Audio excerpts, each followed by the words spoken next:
हे महाराज श्री नमोस्तु नमोस्तु नमोस्तु, इच्छामि इच्छामि इच्छामि। आइए इसी के साथ हम चलते हैं पूज्यवर मुनि श्री संधान सागर जी महाराज जी के पावन श्री चरणों में शंका समाधान के इस दिव्य सत्र को आगे बढ़ाने के लिए नमोस्तु पूर्वक निवेदन।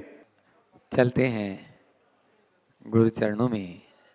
आज का ये शंका समाधान का सत्र प्रारंभ करें और आज संस्कार धाम से अपने बीच में मुंबई से यहाँ पर बहुत सारे श्रावक उपस्थित भी हुए और न केवल उपस्थित अपितु यहाँ चलने वाले एक विशाल उपक्रम श्री विद्या प्रमाण गुरुकुलम, उसमें अपना बढ़ चढ़कर योगदान भी दिए हैं। एक बार उन सभी के लिए जोरदार ताली बजा दीजिए जिन्होंने आज श्री विद्या प्रमाण गुरुकुलम से जुड़कर अपने आप को सौभाग्यशाली बनाया, धन्य किया। और मैं आवाज़ दे रहा हूँ संस्कार धाम मुंबई से ही श्री कमल जी शोभा जी दोषी महाराज जी के चरणों में कोटि कोटि नमन, कोटि कोटि नमन, कोटि कोटि नमन। महाराज जी, मेरा सवाल ये है, मिथ्यात्व अज्ञान अविरति का क्या अभिप्राय है? मिथ्यात्व अज्ञान अविरति का क्या अभिप्राय है? देखिए, मिथ्यात्व तो है विपरीत मान्यता, अज्ञान है आत्मज्ञान से शून्यता, और अविरति का मतलब है व्रत संयम से रहित होना। तो जो व्रत संयम से रहित है वे सब अविरति के अंतर्गत है।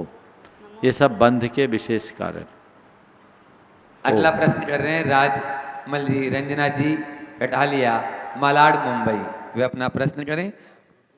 नमस्ते जो आज गुरुकुल गौरव से जुड़े हैं और उसके बाद में तैयार रहेंगे महावीर जी निर्मला जी बज, कांदीवली मुंबई। मेरा प्रश्न ये है गुरुदेव, पूजा करते समय, अभिषेक करते समय कहीं कभी ध्यान भटक जाता है, उसके लिए कौन सा उपाय करें कि मन केंद्रित रहे अपना? देखिए, पूजा अभिषेक करते समय ध्यान भटकता है। आपने पूछा है मन को एकाग्र करने के लिए क्या करें। दो प्रयोग करो। पहली बात तो पूजा देख के पढ़ना शुरू करो, पुस्तक से। बिना पुस्तक के आप पढ़ोगे तो मन ज़्यादा भागेगा, पुस्तक देख के पढ़ोगे तो कम भागेगा। दूसरी बात, रोज़ नई पूजा करो, बदल के करो। एक ही पूजा को रोज़ रोज़ करोगे तो वो टेप रिकॉर्ड की तरह चलेगा। 24 तीर्थंकर भगवंतों की पूजाएं हैं, प्रतिदिन एक एक भगवान की पूजा बदल बदल के कर लो। आज ऋषभ देव की, कल अजित नाथ की, परसों शंभोनाथ की।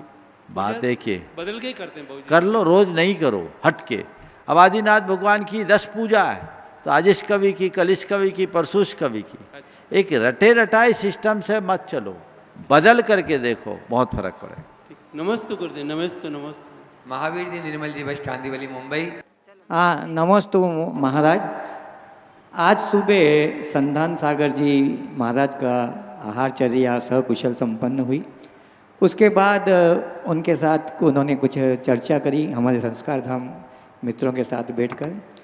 तो आज का जो ज्वलंत प्रश्न है कि जैन समाज में बाहर से लड़कियां आ रही है और जैन समाज से बाहर लड़कियां जा रही है। जाने वाली तादाद थोड़ी ज़्यादा है, आने वाली तादाद थोड़ी कम है। लेकिन मेरा इसमें ये प्रश्न है कि जो लड़कियां जैन समाज में आ रही हैं उनको समाज जो है सम्मान की दृष्टि से नहीं देख रहा है, ऐसा मुझे लगता है। इसके बारे में आपकी राय जानना चाहता हूँ। देखिए, ये एक बहुत गंभीर समस्या है। स्वाभाविक है जो परंपरा के विरुद्ध हो, मार्ग के विरुद्ध हो, वो स्वीकार्य कैसे हो। आज भी परिस्थितियां भले बदल रही है, पर समाज की मानसिकता अभी पूरी तरह नहीं बदली। ये समस्या एक कैंसर जैसा रूप लेते जा रही है। माँ बाप के हाथ में कुछ है भी नहीं, आप इसे रोक भी नहीं पा रहे हैं, क्योंकि सहशिक्षा, साथ साथ नौकरी पेशा में जाना, लंबी उम्र तक विवाह नहीं करना, ये सब चीज़ें एक दूसरे से निकटता बहुत तेज़ी से ला रही। और माँ बाप को तो तब पता लगता है जब पानी सिर से ऊपर निकल जाता है। न माँ बाप रोक पा रहे, न कोई और रोक पा रहा है। और ना आप किसी प्रकार का सामाजिक दबाव भी बचा है। तो ऐसे समय में इन सब बातों पर बहुत गंभीरता से मंथन करना चाहिए और एक व्यवस्था ऐसी बनानी चाहिए कि अगर कोई लड़का जैन लड़की से विवाह करना चाहता है तो पहले लड़की को जैन बना लो और विवाह कर दो, तो जैन से विवाह हो गया, उसको जैन गोत्र दे दो। ये एक वर्ण लाभ की प्रक्रिया होनी चाहिए। अगर आपके घर बहू आती है तो उसको पहले से जैन धर्म की शिक्षाएं दो और उसे पूरी तरह जैन बना लो, फिर विवाह कर लो। तो मुझे लगता है यही एक बीच का रास्ता है। बहिष्कार इसका कोई समाधान नहीं है, संस्कार से समाधान हो सकता है, क्योंकि ये हर घर की कहानी बन गई। पता नहीं कल किसके घर में क्या घटना घट जाए, कुछ नहीं कह सकते। किसका बेटा, किसकी बेटी किसके साथ जाए। पहले तो माँ बाप की अनेक संतान होती थी तो उनको कोई फर्क नहीं पड़ता था, अब ले दे के एक या दो है, वो करे तो क्या करे, उनकी स्थिति बहुत विषम है। तो इस पूरे प्रकरण को मैं समझता हूँ बहुत गंभीरता और सहानुभूतिपूर्वक विचार करना चाहिए। मैंने गुरुदेव से इस विषय में बहुत सारा मार्गदर्शन लिया है, पर सार्वजनिक रूप से कहूँगा नहीं। पर एक सूत्रात्मक बात आप सबसे कहना चाहता हूँ, बहिष्कार नहीं, संस्कार को स्वीकार करें। नमस्ते महाराज। गुणायतन के शिरोमणि संरक्षक दिनेश जी रेखा जी डंडवाल अनन्य गुरु भट्ट और आज गुरुकुल से भी विशेष रूप से जुड़े, एक बार जोरदार ताली बजा दी दिनेश जी के लिए। जोड़ी इकट्ठे हो जाओ। रेखा जी पास में आ जाए और वे अपनी बात और अपना प्रश्न कर रहे हैं। उसके बाद में प्रीति या सुधीर जो भी प्रश्न करना है तैयार रहेंगे। नमोस्तु नमोस्तु नमोस्तु गुरुवर। संस्कार धाम ट्रस्ट मुंबई, जैसा आप जानते ही महाराज जी आचार्य श्री के आशीर्वाद से बना है। अभी अभी हमने पिछले वीक में ही एक बड़ा टाइप किया है। पूरे भारतवर्ष की एक लैब एजेंसी है जो कि जितने भी लैब सर्विसेज भारत में जितनी भी टॉप एजेंसी है, SRL जो भी जितने भी है, उन सब के साथ एक टाइप है। संस्कार धाम के बैनर के थ्रू हमने उनके साथ टाइप किया है। तो पूरे भारतवर्ष में लैब सर्विसेज, एक्सरे, जितने भी ब्लड टेस्ट है, MRI है, उन सब पे 40 से 70% डिस्काउंट तक वो देगी। अभी हमारा प्रयास अभी करीब 25 सिटी के अंदर हमने लॉन्च किया है, पर प्रयास है कि आने वाले समय में इंडिया की, भारत की कम से कम 100 से 200 सिटी के अंदर ये सुविधाएं हम उपलब्ध करा सकें। ये एक पूरा ऑनलाइन डिजिटल प्लेटफॉर्म के थ्रू होगा और पूरी पारदर्शिता है। आदमी जाए, अपना रजिस्ट्रेशन करे और उस पर जो डिस्काउंट उपलब्ध है वो ले, और हमें भी परिचय कराए अगर उन डिस्काउंट में कुछ कमी है। धीरे धीरे हम इसको आगे बढ़ाना चाहते हैं, तो बस इसी के आशीर्वाद आपसे लेना चाहूँगा। नमोस्तु। बहुत ही उत्तम कार्य आपने किया है। अगर इसको ऑर्गेनाइज तरीके से किया जाए तो समाज का बहुत भला है। बहुत सारे लैब व्यवसाय से जुड़े लोग मुझसे भी कह रहे हैं कि हम लोग, कई लोग तो गवर्नमेंट सेक्टर में जाकर के कम पैसों में ये कर रहे हैं। मुझे आज सुनकर बहुत प्रसन्नता है। अभी कुछ दिन पहले एक आया था जो भारत मध्य प्रदेश सरकार से टाई अप करके इतने ही डिस्काउंट से देने की बात कर रहा था। आप लोगों ने उसी कड़ी को पकड़ा है और अगर ये समाज के बीच जाए तो देश का बहुत भला होगा और लैब वाले को भी फ़ायदा होगा, उसको कोई नुकसान नहीं, क्योंकि उनको बल्क चीज़ें मिलेगी। तो ये बीमारी में सबसे ज़्यादा खर्चा जांचों में होता है। डायग्नोस्टिक सिस्टम को अगर हमने थोड़ा सस्ता कर दिया तो समाज को बहुत बड़ा लाभ मिलने वाला है। संस्कार धाम परिवार के माध्यम से ये काम आपने किया है। मैं आपके इस कार्य की भूरी भूरी प्रशंसा करूंगा, सराहना करना चाहूँगा और सभी को आशीर्वाद देता हूँ जो एक नई सोच ली। हमें समाज के चहुमुखी विकास के लिए सोचना चाहिए, समाज को रचनात्मक दिशा में ले जाने का प्रयत्न करना चाहिए। आप लोग जो कर रहे हैं मैं पुनः उसके लिए आशीर्वाद देता हूँ और आप सबसे कहता हूँ एक बार दिनेश रेखा का जोरदार अभिनंदन कर दें। आज ये गुणायतन से तो जुड़े ही थे, आज इन्होंने गुरुकुलम में भी अपना जुड़ाव कर लिया और ये गुरुकुलम में किस रूप में जुड़े हैं मुझसे लोगों ने पूछा था। मैंने कहा रूप नहीं, इनका स्वरूप ही पर्याप्त है। इनका जुड़ जाना बहुत बड़ी बात है और मैं चाहूँगा इस अभियान से जुड़कर इसे आप पूरी तरह आगे बढ़ाने में उत्तरोत्तर सहयोगी बने। बिल्कुल। नमोस्तु नमोस्तु। रेखा जी, पहले प्रीति जी अपना, प्रीति संजीव जी आगे आ जाए। आज ये भी गुरुकुल मित्र से जुड़े हैं, एक बार जोरदार ताली बजा दीजिए। और उसके बाद में पवन जी जैन भी अपना प्रश्न कर लें। महाराज जी के चरणों में 3 बार नमोस्तु नमोस्तु नमोस्तु। छुल्लक जी के चरणों में इच्छामी। महाराज जी, हमारे दिमाग में इम्पोर्टेंट और बेकार दोनों तरह की बातें भरी रहती है, पर हमारा फोकस इम्पोर्टेंट बातों में कम और बेकार की बातों में बहुत ज़्यादा उलझा रहता है, और इसी के कारण हम बहुत सारी इम्पोर्टेंट चीज़ जो रहती है वो हम मिस कर जाते हैं।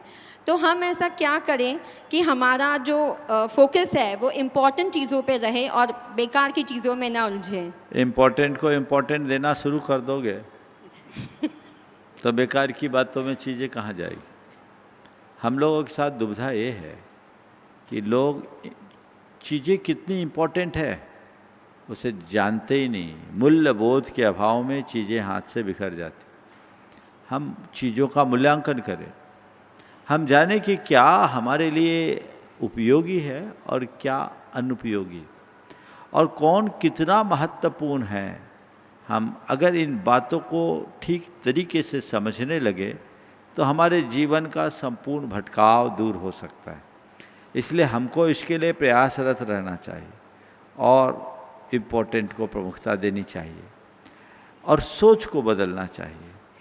हम ये तय करें, अपने मन में रोज़ एक भाव अंकित करें कि मुझे उसे ही स्वीकारना और चुनना है जो मेरे लिए उपयोगी है, जो महत्वपूर्ण है। यदि ये बात और विचारधारा हमारे हृदय में गहरा गई तो चीज़ें अपने आप ठीक होगी। नमोस्तु महाराज जी, नमस्ते। हो गया। पवन जी, कुसुम जी जैन, संस्कार धाम मुंबई। नमोस्तु महाराज जी। भक्तामर स्तोत्र, कल्याण मंदिर स्तोत्र, शांति धारा पूजाओं में और अन्य शांति विधानों में पर्याय कर कर अष्ट प्राप्ति हारियों के अर्घ और उनकी विवेचना आती है। मूल में तो यह केवली और अरिहंत परमेश्वरी के बाह्य वैभव हैं। इनका आत्मा के अनंत चतुष्टय से क्या संबंध है और इनके श्रावक लोग क्यों अर्घ चढ़ाते हैं और क्यों स्तुति करते हैं? देखिए, इनका अनंत चतुष्टय से कोई संबंध नहीं, पर केवली भगवान की स्तुति हम करेंगे तो कैसे करेंगे? अनंत चतुष्टय 4 गुण जो है बस 4 ही गुण के कर लो, हो गई पूजा। अब हमको जब और करना होता है तो हम किसी गुरु की स्तुति करते हैं तो क्या बोलते हैं? कहाँ जन्मे, किन्ने जन्म दिया, कहाँ पले बढ़े, ये बोलते हैं कि नहीं बोलते? वहाँ जन्म लिया, सदलगा में जन्म लिया, तो सदलगा की क्यों विनती कर रहे हो? विद्यासागर की बात करो। लेकिन यही व्यवहार स्तुति है। जब हमें किसी का गुणगान करना होता है तो उनके जुड़े हुए गुणों में जो मिल जाए उसके आधार पर गुणगान करते हैं, इसलिए वैसा करना चाहिए। नमस्ते महाराज। पर्व जैन, टीकमगढ़, और तैयार रहेंगे विराट जैन, नवरंगपुर, उड़ीसा। गुरुवर जी के चरणों में बारंबार नमोस्तु नमोस्तु नमोस्तु, और छुल्लक जी के चरणों में इच्छामी इच्छामी इच्छामी। महाराज श्री, मेरा यह प्रश्न है कि अपन बिना जो धोती शुद्ध नहीं हो, बिना धुली हो, उसको अपन बिना शुद्धि मंत्र पढ़े, रमोकार मंत्र पढ़ के उस पर पानी के छींटे डाल के अगर अभिषेक कर लें तो क्या उसमें अपन को पाप लगता है? क्योंकि रमोकार मंत्र भी बहुत बड़ा मंत्र है जिसने 84 लाख मंत्रों की उत्पत्ति की। देखो, शुद्धि पूर्वक ही अभिषेक करना चाहिए, ये शॉर्टकट निकालना ठीक नहीं। इसलिए शुद्धि से करो। बिना शुद्धि के अगर किसी दिन हो जाए तो उस दिन अभिषेक मत करो, पर अभिषेक छूटा इसलिए कोई त्याग कर दो ताकि दूसरे दिन तुम्हारा प्रमाद ना हो। समझ गए? अपने कोई प्रिय चीज़ का उस दिन त्याग कर दो तो दूसरे दिन ठीक होगा। थोड़ा सा प्रायश्चित रखोगे तो प्रमाद नहीं होगा। चलिए। नमस्ते महाराज श्री। विराट जी जैन, नवरंगपुर, उड़ीसा से। नमोस्तु महाराज श्री। महाराज श्री, मेरा प्रश्न यह था कि भरत जी 6 खंड के राजा थे, यानी कि चक्रवर्ती थे। उनकी इतनी सारी पत्नियां भी थी और उनने 6 खंड को जीतने के लिए युद्ध भी किया, तो उन्हें उस चीज़ का पाप क्यों नहीं पड़ा? बहुत अच्छा सवाल। भरत जी 6 खंड के अधिपति थे 96,000 रानियाँ थी ऐसा कहा जाता है, और युद्ध भी किया, बहुत लंबे समय तक उन्होंने दिग्विजय यात्रा की। आपने पूछा पाप क्यों नहीं लगा? पाप तो लगा, पाप तो दुष्कृत्य का लगता ही, लेकिन उनके अंदर आत्मज्ञान हुआ, वैराग हुआ, तो वो अपने सारे पापों को एक अंतर्मुहूर्त में खपा लिए, साफ कर लिए। समझ गए? कहीं बहुत बड़ा कचरे का ढेर हो तो उसे जलाने के लिए बहुत बड़ी शक्ति लगाने की ज़रूरत नहीं है। थोड़ा सा पेट्रोल डालो, आग लगा दो, पल भर में साफ। ढेर बनाने में सालों लगते हैं, मिटाने में ज़्यादा समय नहीं। अज्ञानता में बांधे हुए कर्म ज्ञान मूलक आचरण से पल में नष्ट हो सकते हैं। समझ गए? इसलिए पहली कोशिश करो कि मुझसे कोई गलती ना हो, और यदि गलती हो जाए तो उसे शोधन में विलम्ब मत करो। नमोस्तु महाराज जी। लाल जाटी वाले मधु जी जैन अपना प्रश्न करें। मधु जैन, इंजीनियर संतोष जी जैन, रेलवे लाल जाटी। परम पूज भावना योग प्रणेता 108 श्री प्रमाण सागर महाराज जी के चरणों में नमोस्तु नमोस्तु नमोस्तु। मुनुश्री संधान सागर महाराज जी के चरणों में नमोस्तु नमोस्तु। छुल्लक जी के चरणों में इक्षामि इक्षामि इक्षामि। महाराज जी, जैसा कि मैंने कहीं पढ़ा है, किसी के भी जीवन में सफलता 3 बातों पर बराबर रूप से निर्भर करती है। प्रारब्ध, प्रारब्ध का मतलब आगम, प्रयास का मतलब कर्म, और प्रार्थना का मतलब लोगों की आशीर्वाद और अच्छे कर्म। इसके बाद भी सफलता में कमी है, तो महाराज जी मेरा प्रश्न ये है कि हम क्या करें? प्रारब्ध, प्रयास और प्रार्थना हमारे हाथ में। प्रारब्ध क्या है मुझे पता नहीं, प्रयास और प्रार्थना हमारे हाथ में। इसलिए जो हमारे हाथ में है हमें उसे महत्व देना चाहिए, और उसे महत्व प्रदान करते हुए अपना काम करना चाहिए। उसके पीछे रंच मात्र भी हमें परेशान नहीं होना चाहिए जो हमारे हाथ में नहीं। एक बात सदैव ध्यान रखें, मेरे हाथ में प्रयास है, परिणाम नहीं। कोई ज़रूरी नहीं कि हम जो प्रयास करें उससे मेरे मनमाफिक परिणाम आ ही जाए, लेकिन ये ज़रूरी है कि कोई भी परिणाम बिना प्रयास के नहीं आएगा। इसलिए अपना प्रयास जारी रखें और परिणाम पर संतोष रखें। नमस्ते। कैलाश जी सेठी अजमेर से अपने बीच में मैं चाहूँगा पूरा सत्र एक बार जोरदार ताली बजा दें इनके सम्मान में। अनुमोदना आप लोग भी करेंगे, जिनका आज 12वां ही ना, आज 12वां उपवास है। बहुत अच्छा, गुरुवर के आशीर्वाद से आगे बढ़ रहे हैं धीरे धीरे एक एक उपवास से। वे अपना प्रश्न गुरु चरणों में करें, और हर साल 16 कारण जी करते हैं हमारे यहाँ।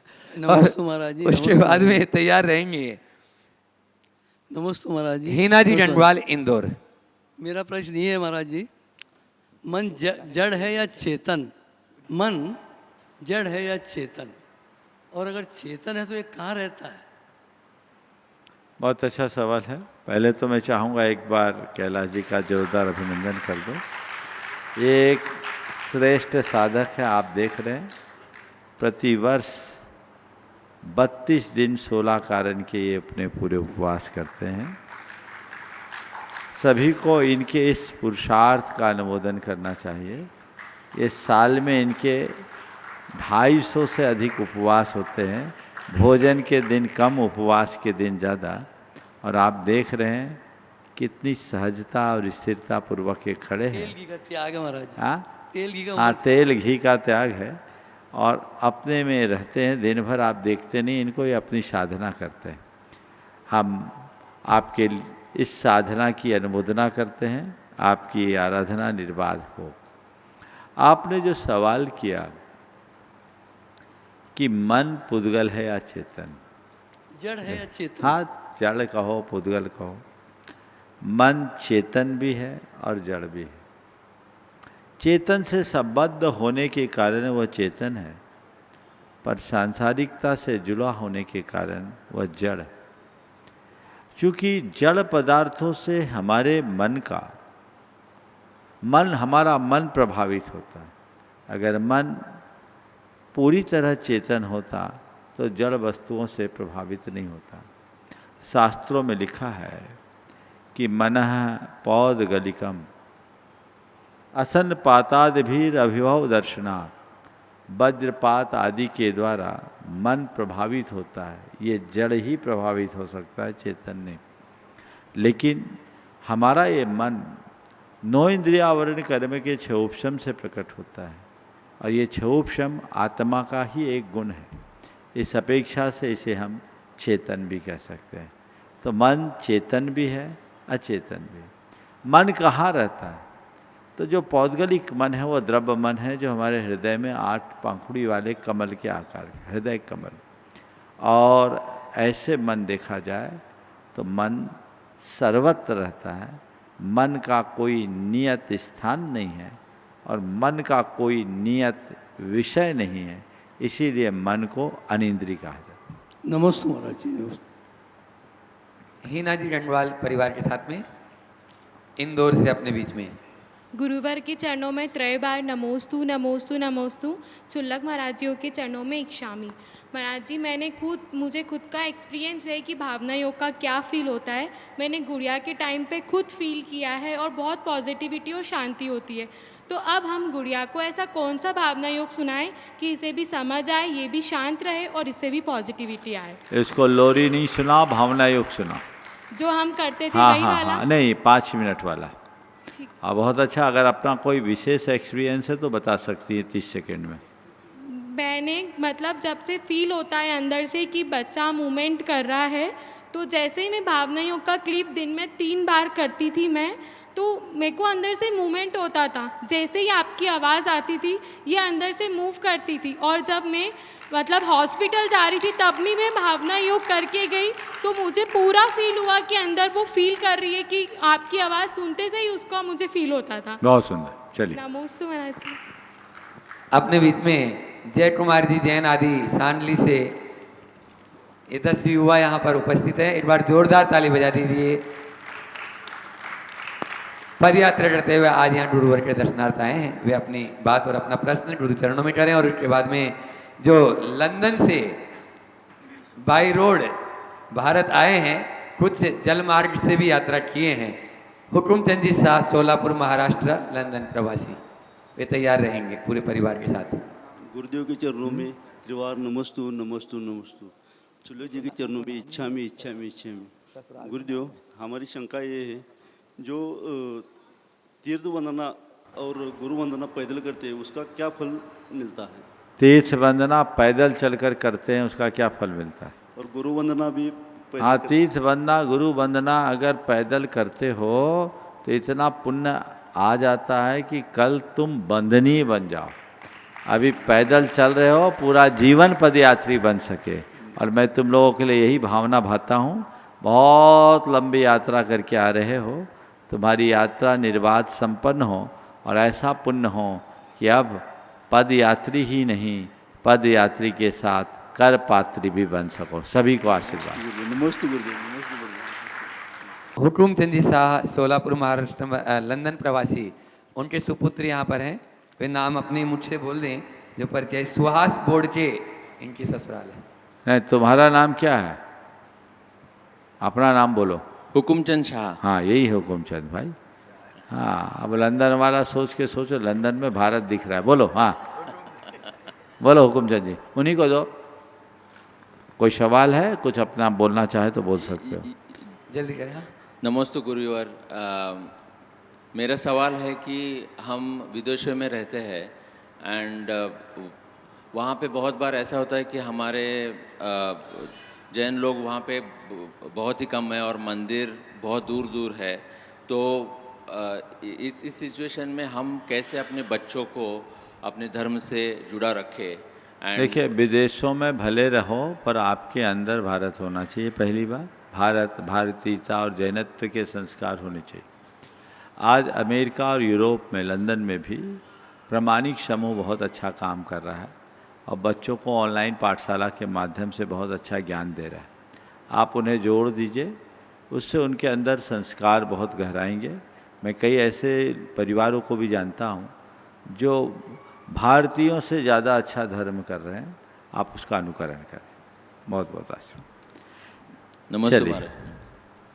अपने बीच में देश के भामाशाह अशोक जी पाटनी आर के मार्बल धर्मपत्नी यहाँ पर सुशीला जी पाटनी उपस्थित हैं। एक बार जोरदार ताली बजा दीजिए। वृत्ति श्राविका वे अपना प्रश्न गुरु चरणों में रखेंगे और चंद्रकला जी पाटनी रांची तैयार रहेंगे।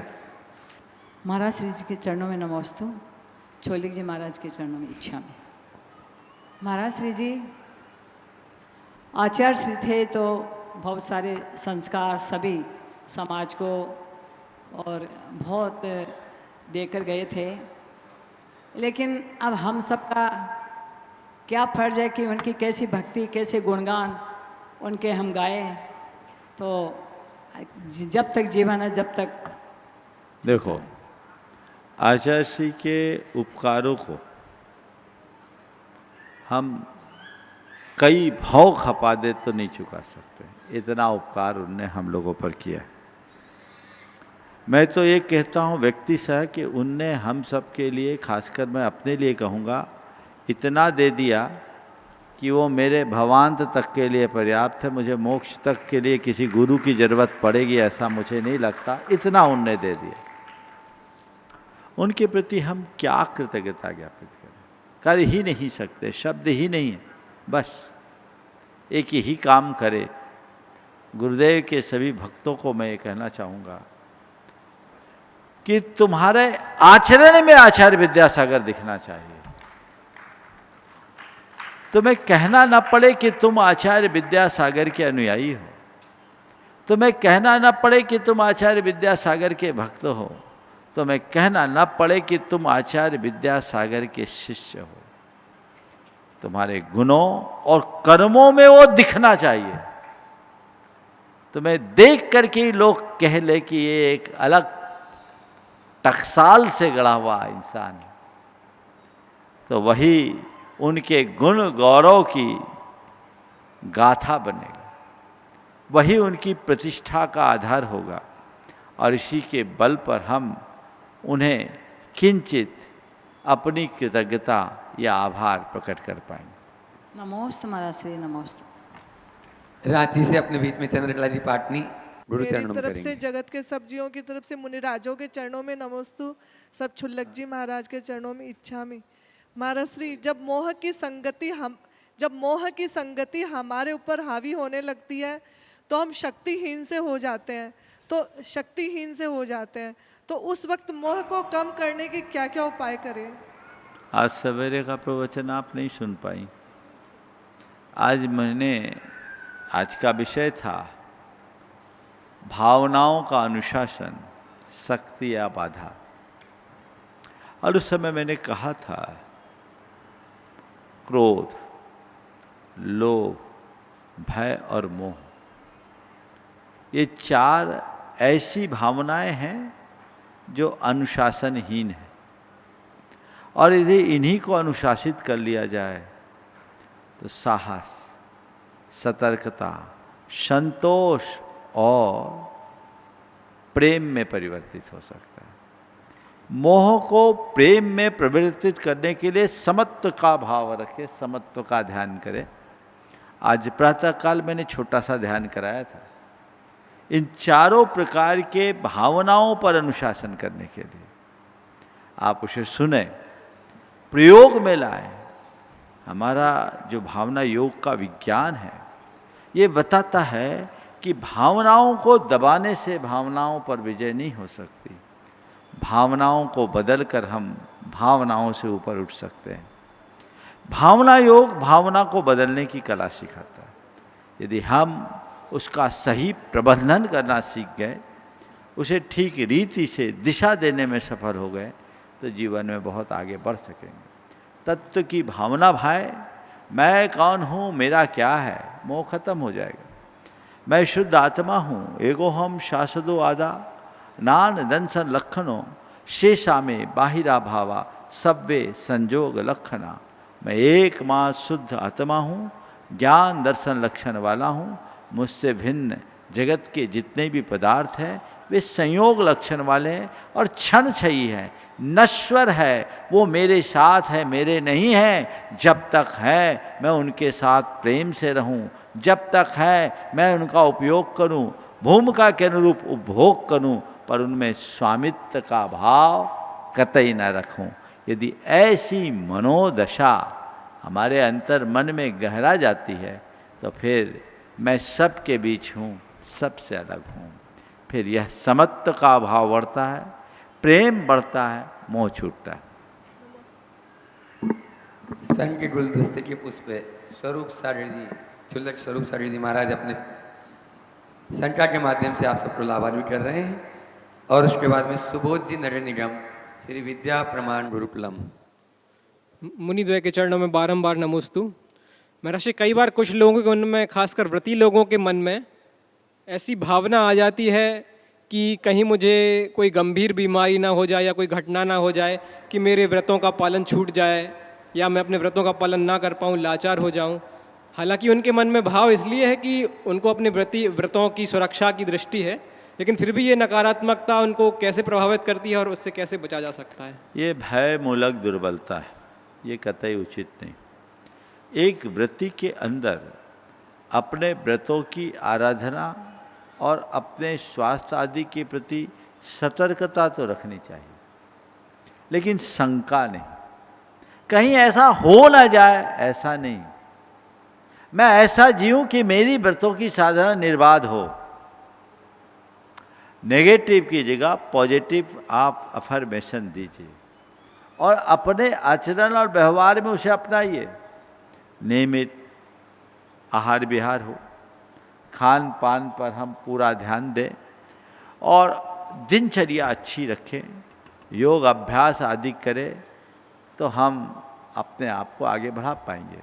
आज के समय में फिटनेस और वेलनेस की बात की जाती है। हम फिटनेस को तो बहुत महत्व दे रहे हैं, वेलनेस की तरफ कम ध्यान दे रहे हैं। हम वेलनेस को दें, अपने जीवन के कुशल मंगल को बनाए रखने वाले व्रतों का ध्यान रखें और फिर तत्व की भावना भाएं। अगर कहीं ऐसा हो गया तो जब होगा तो देखेंगे, समस्या आएगी तब समाधान निकलेगा। जो चीज़ अभी सामने है ही नहीं, उस बात को लेकर अभी से चिंतित होना कहाँ की समझदारी, वो तो निरर्थक प्रलाप है। हमें उसको लेकर रंच मात्र भी चिंतित नहीं होना चाहिए, उसके प्रति अपनी निश्चिंतता रखनी चाहिए और सहजता से जीने का अभ्यासी बनना चाहिए। श्री विद्या प्रमाण गुरुकुलम के लिए पूर्ण रूप से समर्पित उपाध्यक्ष सुबोध जी नगर निगम, एक बार जोरदार ताली बजाओ। साथ में नवरत्न रोहित जी सुगंधी, पूरी टीम आ जाए। श्री विद्या प्रमाण गुरुकुलम के वहीं पहुंच जाए महावीर जी और डीके जैन साहब भी। नमोस्तु महाराज जी, चुल्लक जी के चरणों में इच्छा में। महाराज जी, अभी मैं शिखर जी की यात्रा परसों करके आया हूँ और गुड़ायतन को भी मैंने, हालांकि प्रतिवर्ष जाता हूँ, इस वर्ष भी बहुत करीब से देखा परसों महाराज जी। और ये भावना आई कि बहुत जल्दी यहाँ के पंचकल्याणक हों, हम सब लोग उसमें पहुँचे, चूँकि बहुत तेज़ी से काम चल रहा है महाराज जी वहाँ पर। साथ में महाराज जी मेरी ये भावना, चूँकि मैं प्रतिवर्ष जाता हूँ, कि ये थी कि जो शिखर जी की जब हम वंदना करते हैं तो हमारे कैसे भाव हों। और इस बार वंदना करते करते मेरे भाव हुए कि रिटायरमेंट के बाद 31 दिसंबर के बाद लगातार 27 वंदना की जाएं।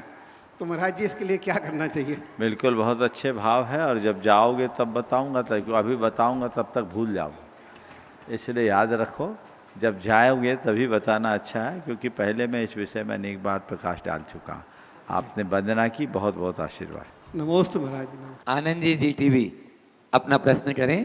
महाराज श्री, सोशल मीडिया पर काफ़ी नेगेटिविटी वाली चीज़ें होती हैं, तो उसको हम कैसे, मतलब अपने मन को, और चीज़ें कभी कभी हमें रिप्लाई भी देना होता है, ग्रुप्स में भी चीज़ें चलती हैं, तो महाराज जी हम उसको कैसे उत्तर दें, या फिर उसको फॉरवर्ड तो नहीं करते हैं, लेकिन मतलब उसको कैसे बचा देखो, जा सकता? इस विषय में तो मैं अक्सर बोलता हूँ कि ज़रूरत से ज़्यादा स्क्रीन पे समय बिताना, सोशल मीडिया में एक्टिव रहना, अपनी क्रिएटिविटी को ख़त्म करना है, क्योंकि ये विशुद्धतया अनुत्पादक कार्य है।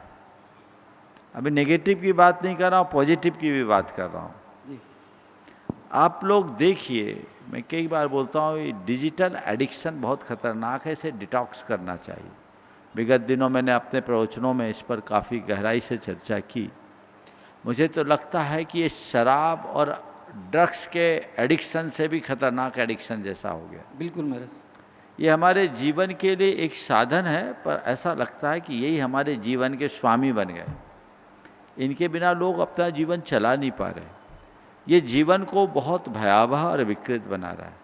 तो पहली सलाह तो मैं सबसे ये दूंगा कि आप इससे बचिए और एक प्रण लीजिए कि सप्ताह में एक दिन पूरी तरह हम डिजिटल कनेक्शन से फ्री रहेंगे। उपवास, डिजिटल उपवास, न्यूज फास्टिंग, इससे बचिए। इससे आप अपनी क्रियाधर्मिता को बचाएंगे। मैं अपना अनुभव बता रहा हूँ। सोमवार के दिन जब मैं अपने साथ रहता हूँ ना, 18-20 घंटा काम करता हूँ। उपवास रहता तो बाकी भी चल नहीं, और मैं एक दिन में 15 दिन का काम कर लेता हूँ।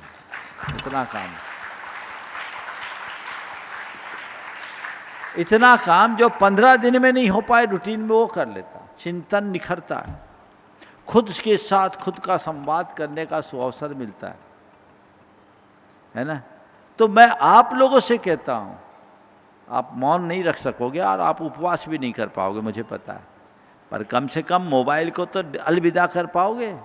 सप्ताह में एक दिन मुझे नहीं रखना, शकल ही नहीं देखना, दूर, सब चीज़ों से अलग, तो आप अपने आप को बचा सकेंगे। दूसरी बात, नकारात्मक बातें, तो धुआं उड़ाने वालों का काम तो उड़ाना ही। कई तरह की बातें लोग उड़ाते रहते हैं, और इस तरह की बातें, एक तो नकारात्मक बातें कहीं होनी नहीं चाहिए। जो भी बातें हैं समाज में सकारात्मक होना चाहिए और मर्यादा के अनुकूल होनी चाहिए। और मर्यादा विरुद्ध अगर कहीं बात होती है तो उसे कहीं फैलाना भी नहीं चाहिए। हमें ऐसा कोई कर्म नहीं करना चाहिए जो समाज पर अपना दुष्प्रभाव डालती हो और जिससे धर्म और परंपरा की मर्यादा खंडित होती है। हमें उनसे बचकर के काम करना चाहिए। ये दुर्भाग्य है कि समाज में अभी इस तरह की बातें ज़्यादा तेज़ी से फैलाई जा रही है। ये चीज़ें कतई उचित नहीं है। हमें समाज को रचनात्मक दिशा देनी चाहिए और एक सकारात्मक वातावरण बनाना चाहिए। समय हो गया, यहीं पर विराम। बोलिए परम पूज्य आचार्य गुरुवर श्री विद्यासागर महाराज।